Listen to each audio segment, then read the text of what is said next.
Priority targets identified in teleportarium range.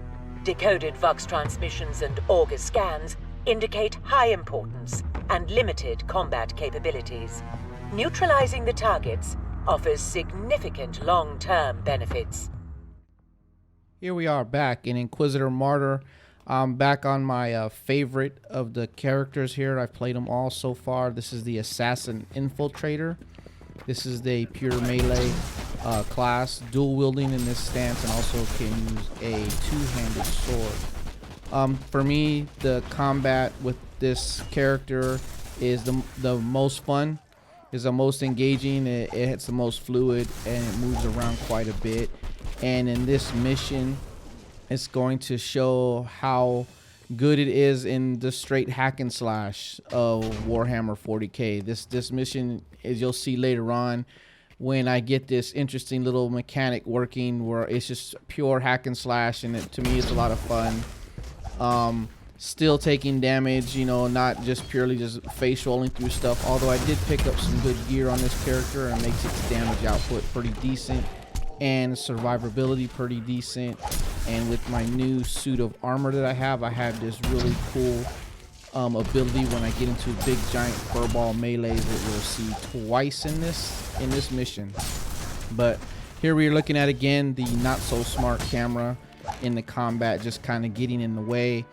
Also during this mission I was experiencing a lot of non-responsiveness with the UI, trying to move the character around.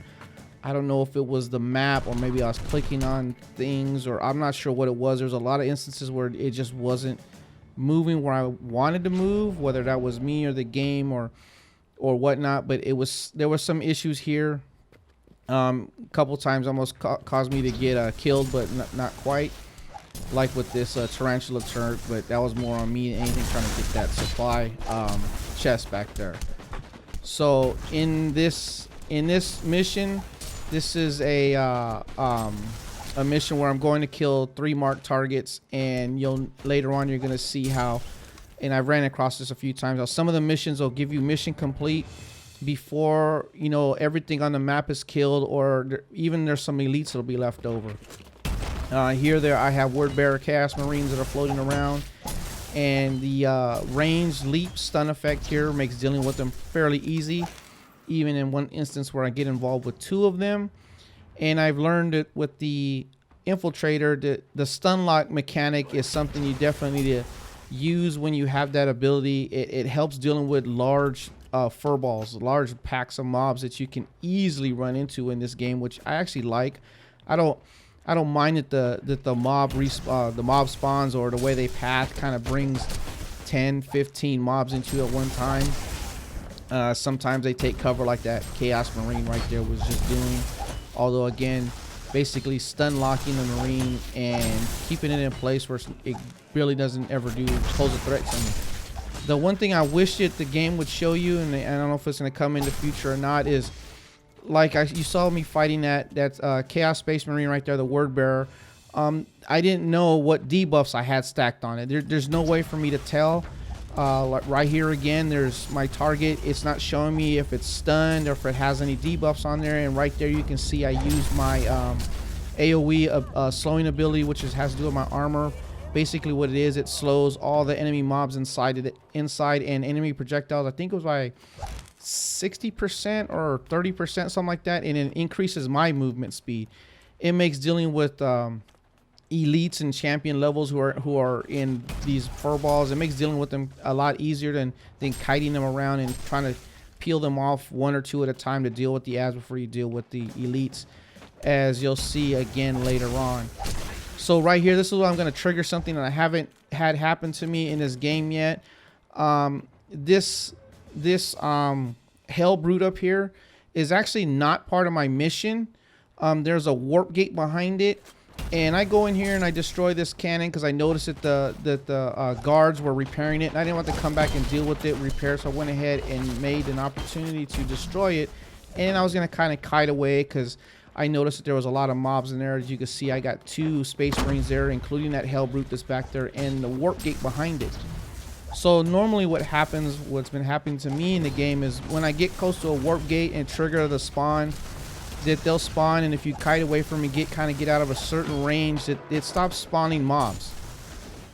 And I was expecting that to happen here, but it didn't, and it kept spawning mobs, which actually wasn't a bad deal, as you'll see. But the other thing that was kind of funny is that they were following me. Like they knew exactly where I was at, what path I was going on. And if you pay attention to the mini map, you're going to see them just following me around. And it kind of got kind of funny because got to the point where I was just farming them, which is not a bad deal for this character. Hack and slash, I was able to deal with them large packs. Now, if I would have had a couple of the other character classes in this match, I probably wouldn't have survived a couple of the encounters. There would have just been too much going on to me around, and I would not have been able to deal with them with certain character classes. But the Infiltrator, it does very well versus large packs of mobs and kiting because of the way its movement mechanics are. And then again in this mission, I kind of forgot about these shrines again, and you just got to keep an eye that up there on the right, you'll see where the events, you'll see those multi-shrine. If you click all three of them, it decreases the health of the mobs you're fighting, makes them easier to kill. And for some reason, I just keep not thinking about it. As you're gonna see, I'm gonna have to do some backtracking later on to go ahead and click those shrines and make that dealing with that hell brute at the end easier. Although I'm going to find out, because right now I was assuming the hell brute was part of the mission, but as you'll see later on, it's actually not. And right now I'm just supposed to kill 3 marked targets, which if you'd have listened to the beginning of the mission, that it would have said that, you know, if you kill these, as long as the marked targets are up, they provide bonuses to the mobs around them, make them stronger and hit harder. And I've already killed one of them. So here's another achievement, kind of in-game achievement. You see, you get those kill streaks, and you get that massacre. I'm pretty sure there's probably something past massacre, but I've only gotten massacres. But as you can see, it takes a lot of mobs. But right here, you're noticing on the mini map that warp gate where that Chaos Hell Brute was at is spawning mobs on a regular interval, and they're just pathing toward me this whole rest of this mission. Now, none of the other warp gates I've run into in the other missions have done this. Not that I've noticed anyway.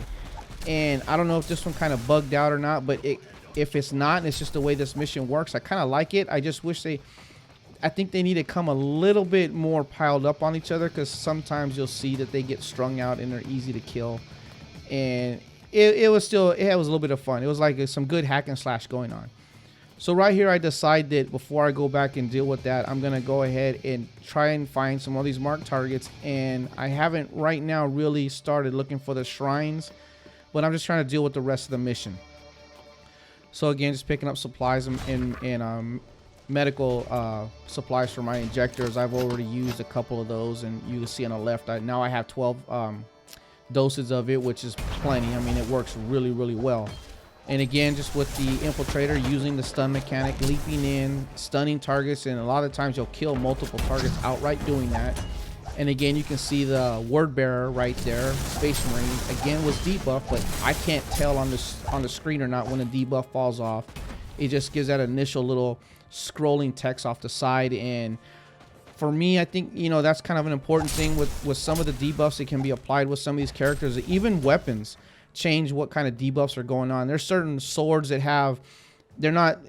they have their own unique debuffs. They're not based off of a class. You know, this class puts this debuff, that class puts that debuff. No, a lot of these weapons have their own unique debuff abilities, and I would like to be able to see what they are and what characters are on. Again, here I am using my ability to slow the enemy down. All projectiles are slowed down, not energy weapons, hard projectiles, and then you see how slow they're moving in there, and makes it easier to kill. So right there, you see I kill all 3 of the marked targets are eliminated. I got the mission complete.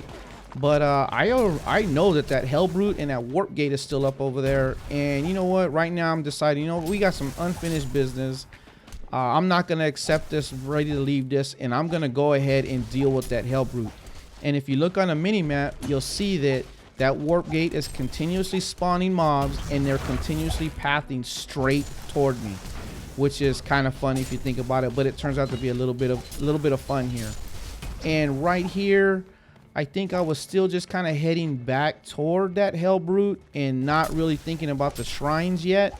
in which if I'd have been paying attention to them as I was going through the map, I wouldn't have had to do these backtracking that you're going to see coming up that I have to do to activate the last 2 shrines to make killing that Hell Brute a little easier.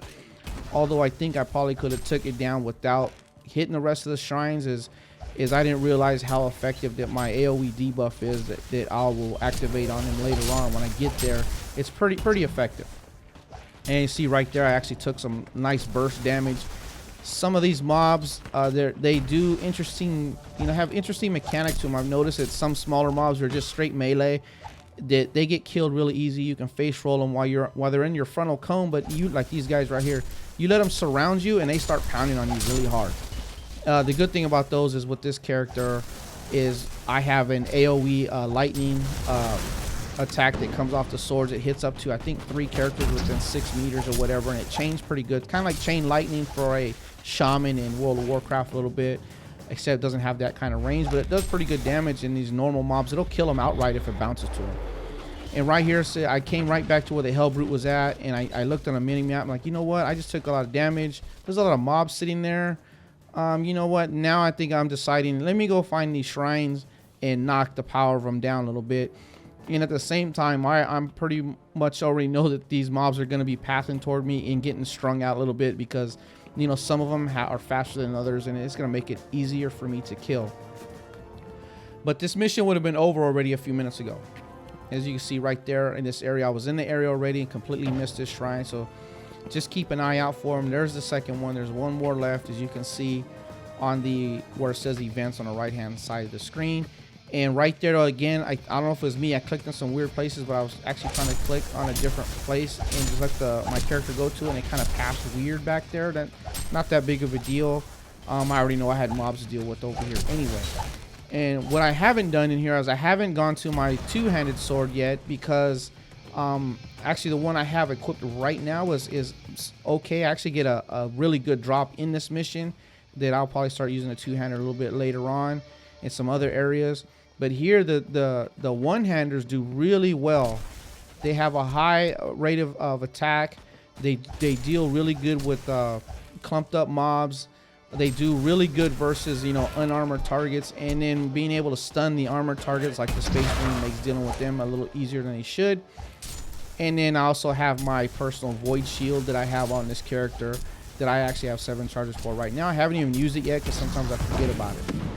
And right now I know that the 3 shrines are activated, and I'm heading back to the Hell Brute, and I know right now that it's not part of the mission, but I have some unfinished business to take care of, and I'm going to take the Hell Brute down because I want to. Right there again, you see just the mobs coming in a nice straight line, making it easy to deal with. And I think it's just mostly because of some are faster than others, the way they path. And then these guys are all ranged, and they'll sit back and just try to shoot you. As you can see, they're fairly easy to deal with. And although I have been taking damage, unlike the heavily armored classes, like the other Inquisitors that wear heavy armor, that seem like they don't take damage, the Assassin does, and the Infiltrator definitely does. But its abilities to get away and its dodging mechanics kind of make it easy to deal with. It's not too bad. Like I said, I have the most fun with the Infiltrator of all the ones I've played so far. So right here, just cleaning up this lead pack, and now that I got full health, full suppression, I'm going to jump in, gonna pop my AoE ability to slow everything down, and I'm just going to try to keep this Hell Brute stun locked as much as possible. And I know that by just keeping it stun locked, any other mobs that come in there are either going to be killed outright from it or hit with my AoE attacks with the dual swords, and I basically just have to target the Hell Brute, and the Hell Brute goes down. There it goes. Wasn't even part of the mission. Unfinished business taken care of, and that's where I got the drop on my 2-handed sword that I'm actually using now and didn't have in this mission. Just cleaned up the last bit of the mobs here and went way past what the mission requirements were for. And what I think is pretty funny was the amount of mobs that I actually killed in this mission was the highest of anyone I've been in, and I think it has to do with the way that warp gate was spawning things. As you'll see right here when we come to the end mission screen coming up, you'll see that right there, enemies killed 421, 4 elites and 12 champions. That was the most mobs I've killed in a mission this game so far. The Infiltrators, my favorite character class so far.